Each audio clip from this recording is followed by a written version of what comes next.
예, 두 분 목사님 아침부터 뵙게 돼 반갑습니다. 코로나19로 전 세계가 암울한 상황입니다. 특히 한국 교회는 코로나19의 그 후폭풍으로 거의 뭐 초토화되다고 해도 과언이 아닙니다. 이럴 때 그 한국 교회의 소명이 그 어느 때보다 막중하다고 생각합니다. 이 위기를 극복할 수 있는 어떤 제목의 기도를 드려야 할지 우선 이용훈 목사님께 여쭤보고 싶습니다. 성경은 그 창세기 1장부터 그 하루의 시작을 저녁이 되며 아침이 되며 이렇게 말씀한 것을 보니까 영원한 희망을 말씀하고 있는 우리의 그 기본적인 기독교 신앙을 볼 수 있습니다. 그래서 절망은 끝이 아니라 새로운 시작이고 죽음 이후의 부활이 있듯이 지금 이 절망은 결국 희망을 향해 나가는 과정에 불과하므로 우리가 절대 긍정, 절대 희망의 믿음을 갖고 극복해 나가는 것이 제일 중요하다고 생각합니다.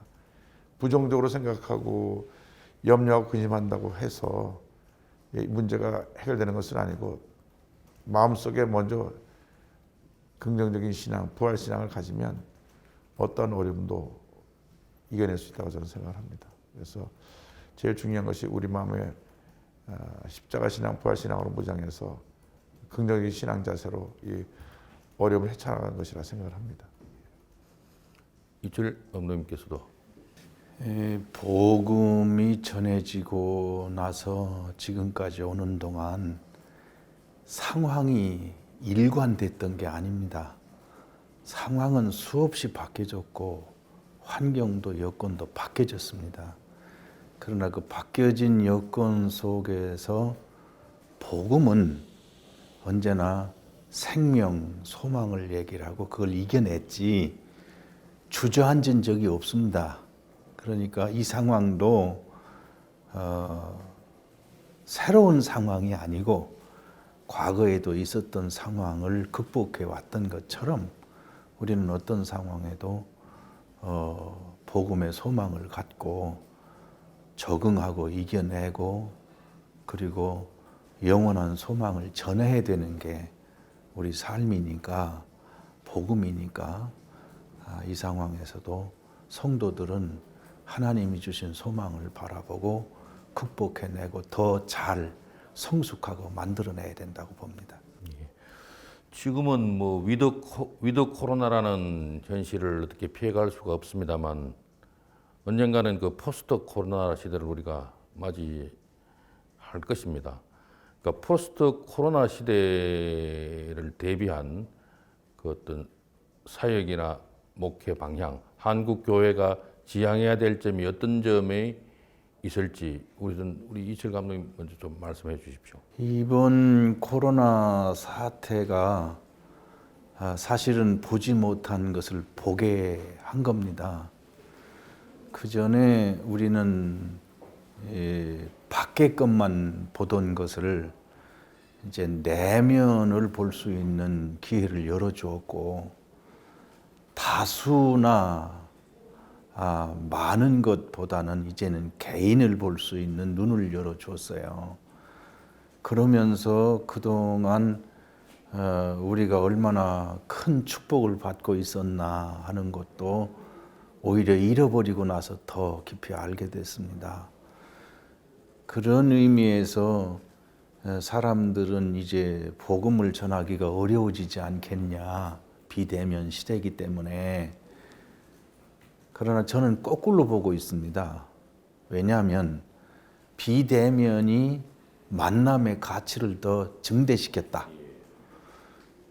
그래서 한 사람 한 사람의 만남이 귀중하기 때문에 사람들의 갈급함은 더 커졌고 이 진정한 개인과 개인의 만남을 대체해 줄 수 있는 게 아무것도 없습니다. 기계도 안 되고요. 그렇기 때문에 저는 앞으로 한국교회가 개인 하나하나의 영혼을 깊이 사랑하는 방향으로 가야 되겠고 그 개인 하나하나를 만나서 성숙시키고 사랑하려면 소그룹 지도자를 아주 단단하게 양육시켜야만 그게 가능하다고 봅니다. 그래서 어느 분이 얘기하듯이 한 개인이 모두 선교사가 돼야 된다 그러던데 사실 그 얘기는 일맥상통하는 얘기입니다.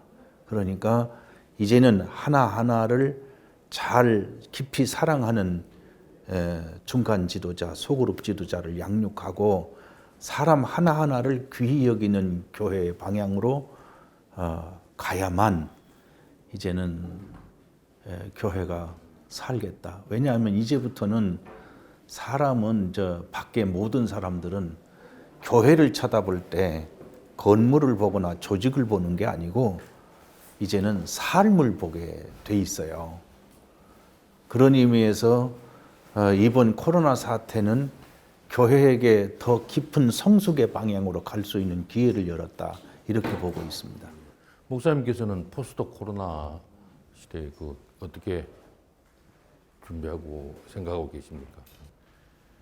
하루에 남자 어른만 3,000명, 그러니까 그거 보면은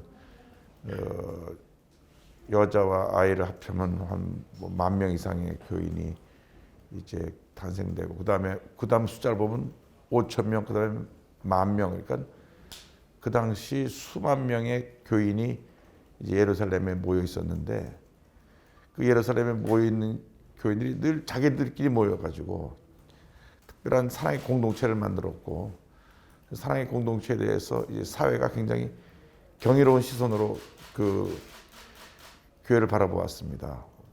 그런데 문제는 모여 있는 것, 자기들끼리 모여 있는 모임에만 너무 익숙해 있다 보니까 주신 그 선교라고 하는 기본적인 예수님의 지상 명령에 대해 소홀하게 됐습니다. 예루살렘과 온 유대와 사마리아 땅까지로 복음을 증인하다 그랬는데, 그래서 일어난 사건이 이제 사도행전 7장에 스데반의 순교입니다. 스데반이 이제 돌에 맞아 죽고, 그 8장에 가면 그런 기록이 나옵니다. 흩어진 사람들이 두루다니며 복음을 전할세라고 하는 말이 나옵니다. 그래서 다시 말하면 이제 모이는 교회가 흩어지는 교회의 기능을 같이 갖고 있어야 되는데, 모이는 교회로 그동안 코로나 이전에는 늘 모이는 것에만 관심을 가졌는데, 이제는 흩어져서 세상 속으로 들어가는 교회 역할을 해야 된다. 우리 감독님 말씀하셨지만 이제는 한 사람 한 사람이 다 선교사가 되어서 사회 속으로 들어가가지고 사회를 변화시키는 이제 선교 사명을 감당한 영적 리더로서의 사명을 감당해야 될 시대가 왔다. 그래서 코로나19가 비대면이라고 하는 그러한 문제를 가져왔지만, 비대면이 오히려 기독교를 더 확산시킬 수 있고 사회 속으로 들어갈 수 있는 계기를 만들었다 생각합니다. 그리고 또 하나, 우리가 그동안에 왜 교회가 이번에 이렇게 그 사회로부터 많은 비판을 받았나 했더니, 우리들끼리는 잘했는데 소외된 사람을 섬기는 일에 좀 소홀했던 것 같아요. 그러니까 가난하고 헐벗고 그 문제 있고 병든 사람들을 사랑으로 섬기는 일에, 물론 그동안 그 일을 많이 했지만 더 많은 사랑의 섬김이 필요하지 않겠나. 그래서 사회로부터 존경받는 교회의 모습을 회복해야 되는데, 알게 모르게 코로나 주범이 교회, 신천지라고 하는 그런 개념은 없고, 그러니까 교회에다가 모든 책임을 전가한 부분, 이태원 클럽이라고 하는 그 특성은 쓱 사라져버리고, 이제는 교회가 모든 책임을 다 진 것처럼 됐는데, 또 이제 광화문 집회도 어느 교회, 그러니까 그것은 우리 교회가 사회에 미친 선한 영향력이 개화기처럼 절대적인 그 모습에서 좀 많이 쇠퇴가 됐지 않았나. 우리 한국 개화기를 보면 민족 지도자도 크리스찬이고, 교육가도 크리스찬이고, 의료인도 크리스찬이고, 모든 한국의 정치 지도자 다 크리스찬이었거든요. 근데 그 시대가 지금 소수의 기독교인이 한국을 움직였을 때 하고, 다수의 기독교인이 한국을 움직이지 못하고 이런 비판을 받는 그러한 시대에 온 걸 보면 우리들의 책임이 많다고 생각합니다. 그래서 이번에 우리 한국교회 지도자들이 다시 한번 우리들의 잘못을 반성하고 사회 속에 선한 영향을 끼치는 교회로 다시 회복하는 그러한 계기가 됐으면 좋겠다 생각합니다. 한 가지만 또 덧붙인다면, 이제 최근에 그 미국 최대 교회 리고렌 목사님이 교회를 400개로 나눈다고 하는 그런 얘기를 전해 들었습니다. 벌써 한 200개가 세워진 줄 알고 있는데 이제는 큰 교회 시대가 많은 작은 교회 시대로 바뀌어져야 되지 않겠는가. 그래서 저희 교회가 지금 코로나19라고 하는 사태 때문에 136개 기도처로 예배 인원을 분산시켰거든요. 그래서 결국은 지역에 있는 작은 교회로 흩어져야 되지 않는가 하는 그런 숙제를 안고 있다 생각합니다. 지역의 작은 교회로 흩어져 있는 교회 또 1인 선교사가 된다는 그런 감독님 말씀.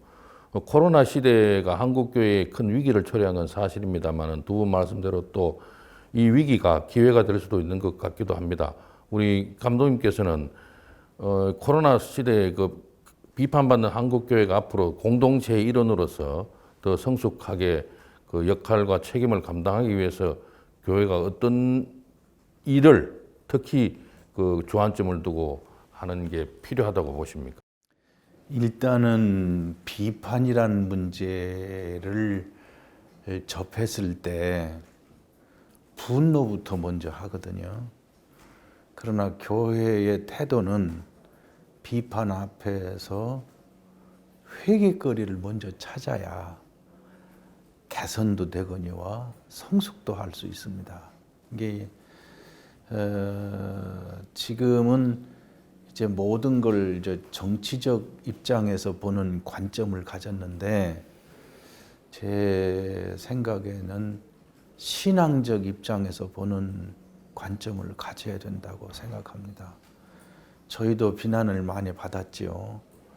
비난을 많이 받았지만 전혀 비난받지 못할 오해만 있었던 건 아닙니다. 비난받아야 될 이유도 그 안에 사실 있었던 겁니다. 그러면 우리 입장은 비난받아야 될 문제를 먼저 수용하는 태도가 있어야 되고 그런 후에 이제 우리가 어떤 길을 가야 될 거냐 하는 방향을 찾아야지 분노부터 먼저 하면 안 된다고 봅니다. 저는 신앙이라는 것은 힘의 논리로 가면 안 된다고 보고요. 역사가 우리한테 증언해 주는 게 뭐냐면 순교할 때, 박해받았을 때, 어려웠을 때 그때 교회가 성장했어요. 근데 힘이 많고 수가 많아서 힘으로 밀고 가자 하려고 그럴 때는 외면을 받았습니다. 그게 예수님 자신이로서 희생하고 용서하시러 오신 분이기 때문에 그 신앙적 정신을 가져야 된다고 보고 제 생각에는 국민이기 때문에 정치적인 생각은 다 갖고 있겠지만 교회 안에서 먼저 해야 될 일은 신앙입니다. 이거를 먼저 우선해야 되고 그래야 개선될 거는 세상 사람들이 볼 때 더 이상은 퍼포먼스로 우리가 세상을 따라갈 수 있습니까? 아니면은 문화로 예술로 따라갈 수 있겠습니까? 이제는 삶의 진정성이나 신앙적인 삶을 세상 사람들이 보고 교회를 평가할 것이고 주님도 그걸 보고 평가하시겠지. 크기나 화려한 거나 외형을 보고 평가하지는 않으실 거다. 그러니까 이제는 각자를 모였던 것을 흩어놨기 때문에 한 사람 한 사람의 삶이 성숙한 신앙적인 삶이 돼서 열매를 맺을 때 세상은 사람은 우리를 진정한 그리스도인으로 인정해주고 삶의 사람으로 인정해 주리라고 제가 믿고 있습니다. 예. 코로나19로 그 사회 갈등이 더 심화되고 있습니다. 일각에서는 교회가 초갈등의 원인을 제공한다고까지도 극언을 하는 경우가 있습니다. 이훈 목사님께 여쭤보겠습니다. 이 갈등 현상, 교회가 어떻게 몫을 담당해서 풀어야 된다고 보십니까? 실제로 이제 코로나19 사태를 맞으면서 우리 감독님 말씀하신 대로 1차적으로 교회가 반성하고 회개하는 것이 중요하다.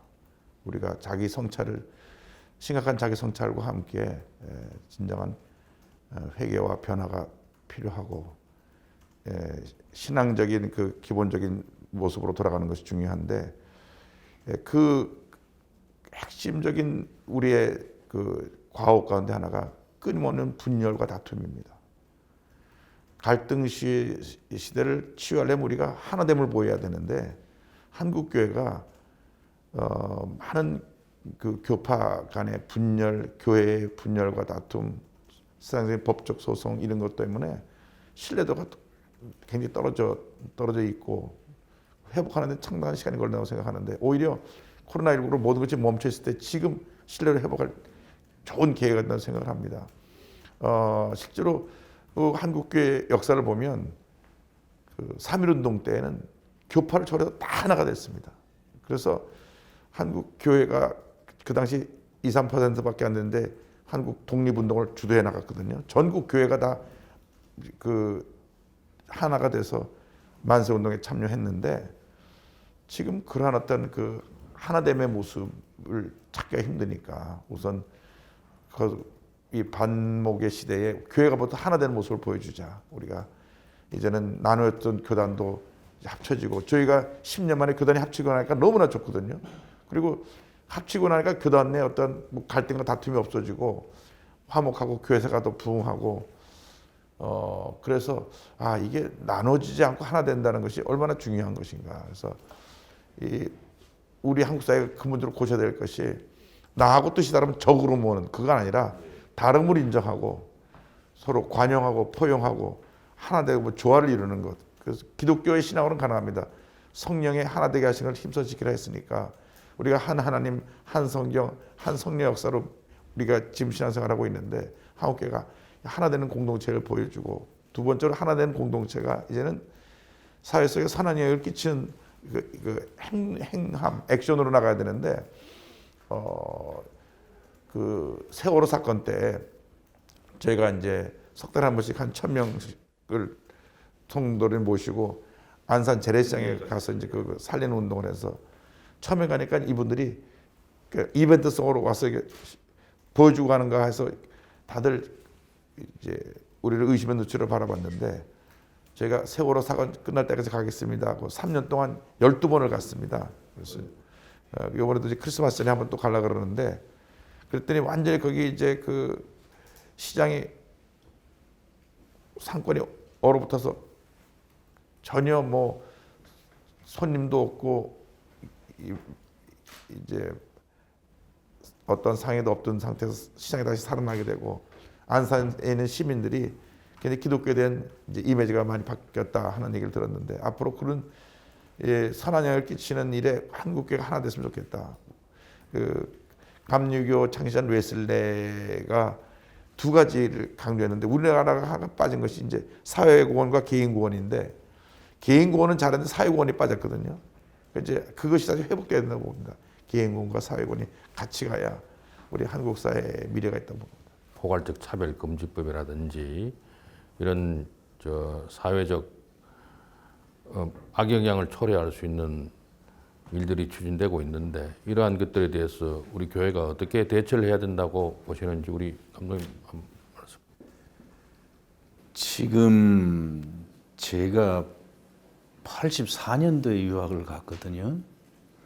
벌써 30년 전인 30년도 넘었는데 그때 미국은 그런 문제, 동성애 문제, 젠더 문제 뭐 이런 문제 때문에 막 그 논란이 있고 논쟁이 되던 때였어요. 근데 사실은 벌써 아직도 그 문제에 대한 명백한 결론을 못 내렸습니다. 근데 우리나라는 그 얘기가 나온 지 벌써 얼마밖에 안 됐어요. 그런데 이 문제를 가지고 답을 예스냐 노냐 이거를 묻게 되니까 제 생각에는 이건 정부도 너무 빨리 간다고 생각하고 교회는 아직 우리 상황이나 사회는 이 문제를 받아들일 준비가 안 돼 있어요. 그런데 지금 오히려 밖에 정부 쪽에서도 그렇고 외부에서 벌써 이런 문제에 대한 답을 요구하니까 저는 우선 우리는 이건 너무 빠르다. 빠르니까 앞으로 우리가 연구를 해도 어려울 판인데 정부가 답을 요구한다는 건 너무 빨라요. 예, 빠르기 때문에 정부도 이 일을 좀 깊이 생각을 좀 해야 되겠고요. 교회 안에서 서로 다른 문제를 깊이 이해하기까지는 시간이 필요한데 지금 우리는 상황이나 문화든지 모든 게 동성애를 받아들일 수가 없어요. 또 교회를 이 차별금지법 때문에 역으로 차별돼서 교회가 선교가 막힐까봐 지금 두려워하고 있는 상황이라고. 이거는 한국 사회를 이끌어가는 게 문화와 정치가 함께 가는데 정치 쪽에서도 이 문제를 좀 깊이 생각해야 될 필요가 있다고 생각을 하고요. 신앙적으로 교회가 이 문제 때문에 쫙 갈라지게 생겼어요. 물론 어느 쪽이 더 많고 적지만은 왜 이게 때문에 갈라져야 되느냐는 거야. 예. 그런 의미에서 만약에 진보적인 생각을 갖고 있어도 이거는 앞으로 우리가 연구해야 되고 우리 사회에 좀 해야 되느냐. 앞으로 한참 뒤로 미뤄도 될 일인데 미리 땡겨서 결론을 내리려고 하고 지금은 저는 동성애나 젠더 문제나 차별금지법에 대해서 접근을 지금 잘못하고 있다고 봅니다. 목사님께서 또 입장이 좀 한 말씀 해주십시오.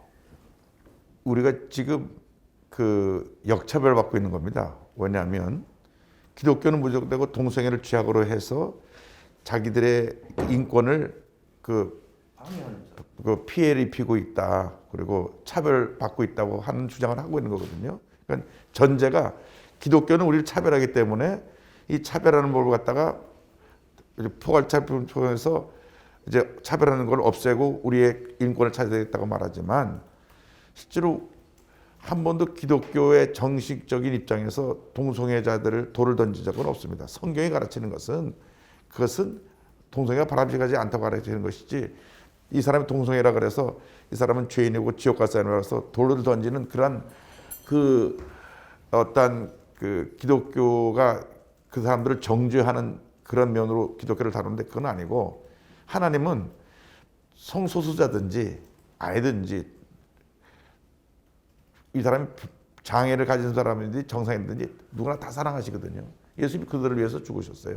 그러나 동성애라고 하는 그것은 한국의 5,000년 역사 문화적인 전통에서도 어긋날 뿐 아니라 기독교 물론 기독교 신앙관에 있어서도 받아들일 수 있는 상황이 아닙니다. 우리 이 동성애라는 것을 무조건 되고 받아들일 수 있는 그건 아니고 그거는 전혀 다른 문제예요. 제가 동성애는 동성애 나름대로의 그 신앙적인 이슈로서 해결해야 될 문제가 있는데 지금 말하면 인권차별이라고 하는 문제에 있어서는 분명히 어떤 잘못을 범하고 있냐면 소수의 인권을 보호한다는 이 미명하에 다수의 인권이 피해를 받는 겁니다. 역차별이에요. 왜냐하면 기독교인의 대부분의 사람들이 그 이 동성애에 대해서 성경적으로 이거는 죄악입니다 말할 때 당신 우리 차별했어 하고 법적으로 우리한테 문제를 제기할 경우에 물론 종교적인 행위는 문제를 안 삼겠다고 했지만 그것이 자기가 그런 포괄적 차별금지법이라는 제정 후에 내가 그런 피해를 입었다고 생각해서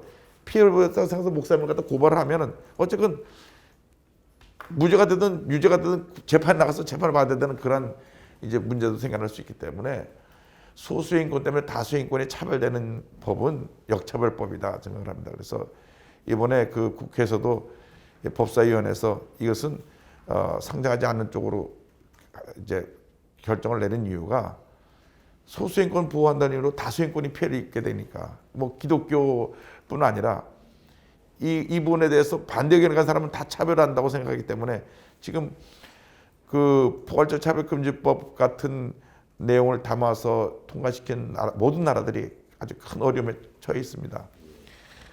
영국만 하더라도 그 이슬람에 대한 비판을 못하게 되지 않습니까? 그 비판을 하는 것 때문에 목사님들이 선교가 제한되고 설교에 영향을 받게 되고 베닌 목사님이 영국 공항에까지 왔다가 저분은 이슬람을 반대하는 분이라 그래가지고 입국 거절이 돼가지고 공항에서 몇 시간 머무르다 돌아갔거든요.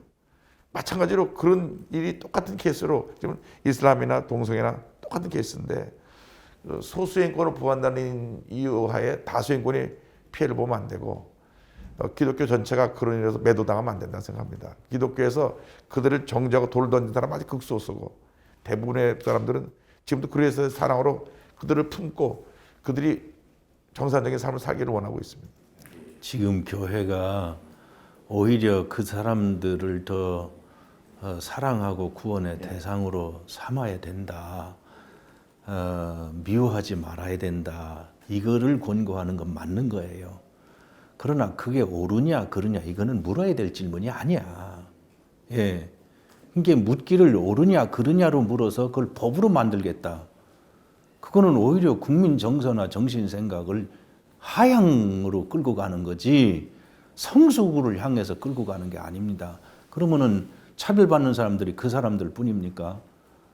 다른 사람도 많은데 모든 사람과 더불어 동일하게 우리는 차별하지 말고 사랑하고 그 사람들도 도와야 된다. 이런 정신으로 끌고 가야 되는 거지. 이걸 법으로 끌고 가면 어떡합니까? 지금 현재는 법이 이미 모든 인권이 보장되어 있도록 충분히 다 되어 있다고 합니다. 그러니까 장애를 가진 사람이나 건강한 사람이나 성소수자나 아닌 사람이 똑같이 인권 보호하게 돼 있는데 유독 요 젠더 문제만 빼내가지고 이제 우리 기독교가 첨예하게 대입하고 있는데 현재 있는 법으로도 충분하기 때문에 우리 감독 말씀하신 대로 이것은 충분히 사회적인 논의를 거치고 한 50년 후 100년 후에나 어떤 결론 내릴 수 있는 것이지 지금은 이게 아니라고 생각합니다. 다소 뭐 이런 감은 있습니다만은 벌써 올 한 해가 저물어 간다고 해도 과언이 아닙니다. 두 분 목사님들께서는 올 한 해를 되돌아보실 때 개인적으로 또는 목회자로서 어떤 점이 조금 아쉬웠다랄까, 조금 미진했다랄까, 뭐 이런 점들이 혹시 있으신지 우리 이용훈 목사님 먼저. 이제 코로나19로 인해서 자기 자신을 돌아볼 수 있는 시간을 많이 가진 게 저로 감사합니다. 왜냐하면 그동안에 너무나 바빴습니다, 우리가.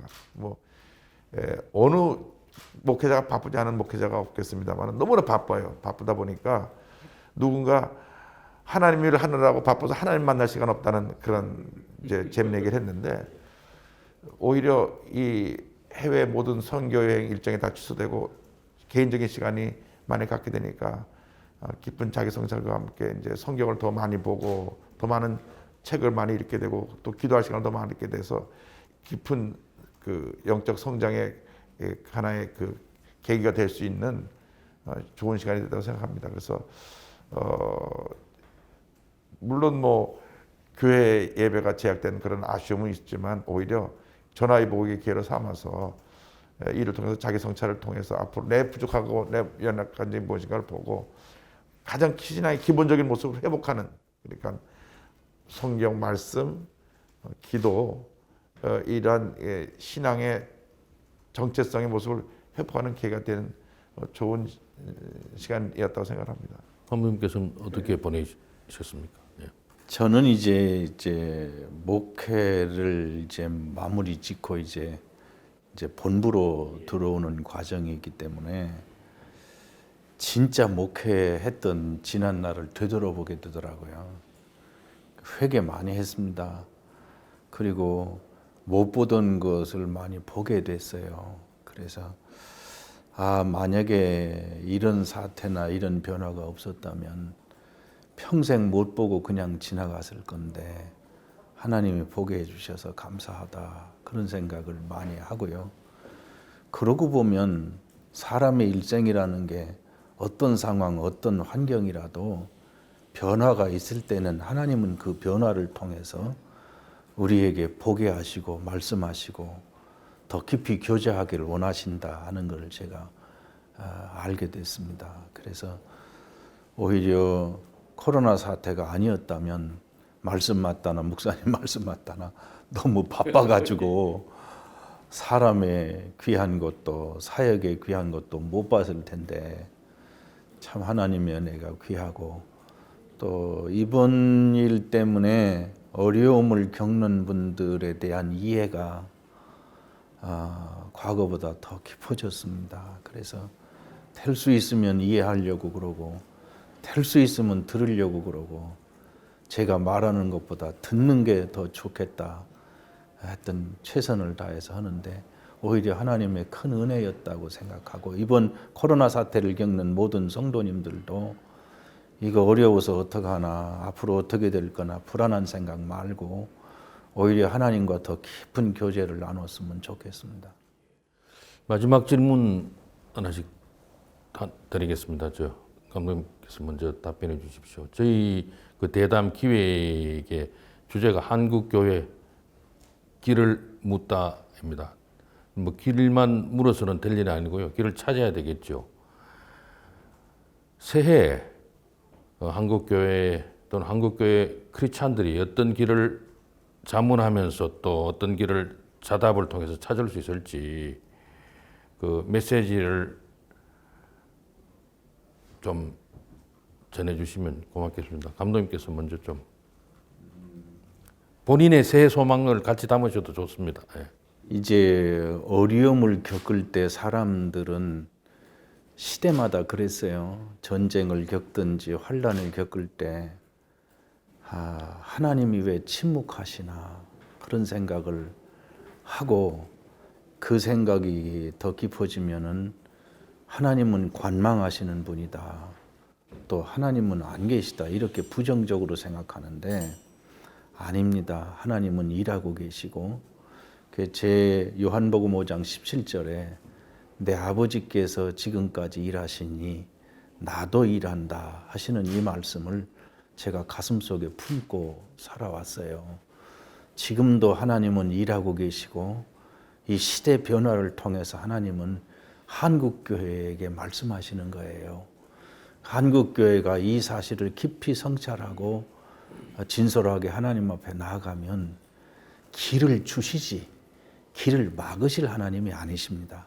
그러니까 하나님께서 지금도 일하시기 때문에 우리가 존재하고 있었던 것처럼 앞으로도 한국교회를 향해서 하나님은 버리신 적이 없으시고 한국교회를 통해서 일하실 하나님이시기 때문에 그동안에 부끄러운 면도 그동안에 문제 있었던 것도 그거는 성찰하고 회개하고 변화하고 해야 돼서 앞으로도 하나님은 한국교회를 통해서 일하시게 될 것을 믿습니다.